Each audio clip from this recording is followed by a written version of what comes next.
Olá, meu nome é Nathan Misri, bolsista do PIBIC, e desenvolvi, sob orientação do Giovanni Pavoski, o projeto Extração de nióbio e tântalo de subproduto da mineração de estanho utilizando tratamento térmico e lixiviação. Essa pesquisa foi realizada no Laboratório de Reciclagem de Tratamento de Resíduos e Extração, o LAREX USP, do Departamento de Engenharia Química da Escola Politécnica da USP. Bom, contextualizando, essa empresa foi realizada em parceria com a Taboca, uma mineradora brasileira responsável por minerar principalmente o estanho no norte do nosso país. Só que dentro desse processo de mineração é produzido, né, esse subproduto que é a colombita, que é um minério rico em nióbio e tântalo, que são metais estratégicos por conta das suas mais diversas aplicações. Dentre as aplicações do nióbio, ele é bastante utilizado na produção de aços especiais, que é usado na construção civil, na produção de baterias de longa vida e em aparelhos médicos, como aparelhos de ressonância magnética, por exemplo. Já o tântalo é utilizado em capacitores e resistores e outros componentes elétricos, próteses e implantes ortopédicos e turbinas de avião.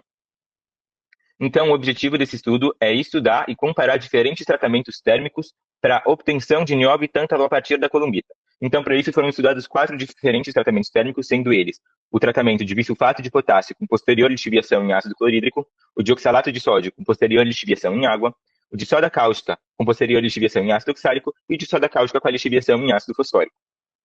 A metodologia para os 4 tratamentos térmicos foi a mesma que está representada no fluxograma aqui.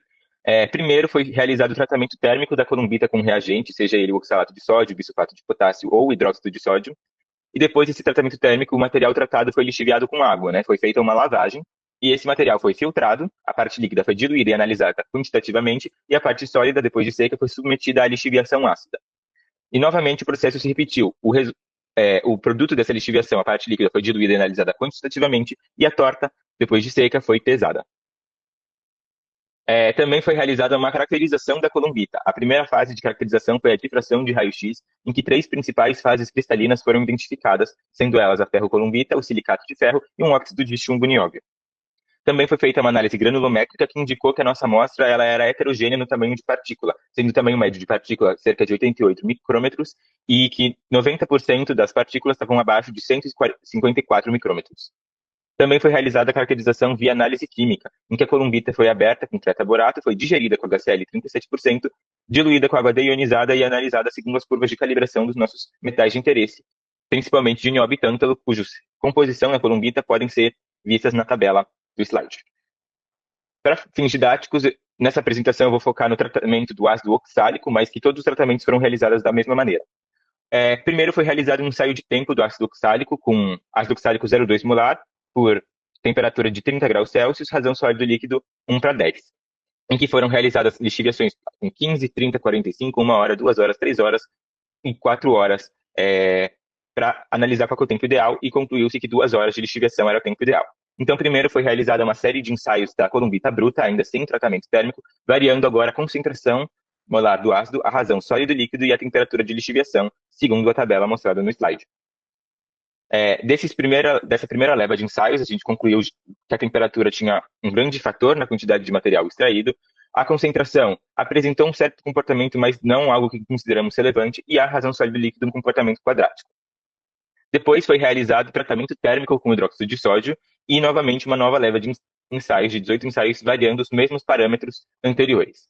E percebemos já um novo comportamento desses parâmetros acerca da extração da colombita, do nióbio e do tântalo da colombita, sendo que tanto a temperatura quanto a concentração e a razão sólido líquido apresentaram um comportamento quase que linear de extração.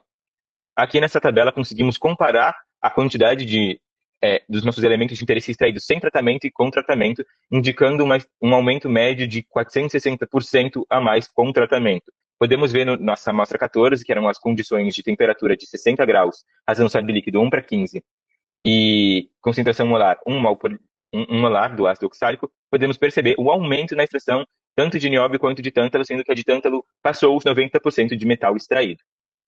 Assim, concluímos que o tratamento térmico com hidróxido de sódio e lixiviação com ácido oxálico resultou em uma maior extração de nióbio e tântalo do que sem esse tratamento térmico.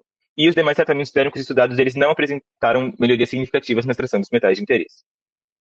Queria agradecer à CNPq pelo investimento nessa pesquisa, a orientação do Giovanni Pavoski e a colaboração do Franco Gargiulo e Tamires Cardoso para essa pesquisa, bem como os demais membros do LAREX que me auxiliaram nesse processo. Muito obrigado.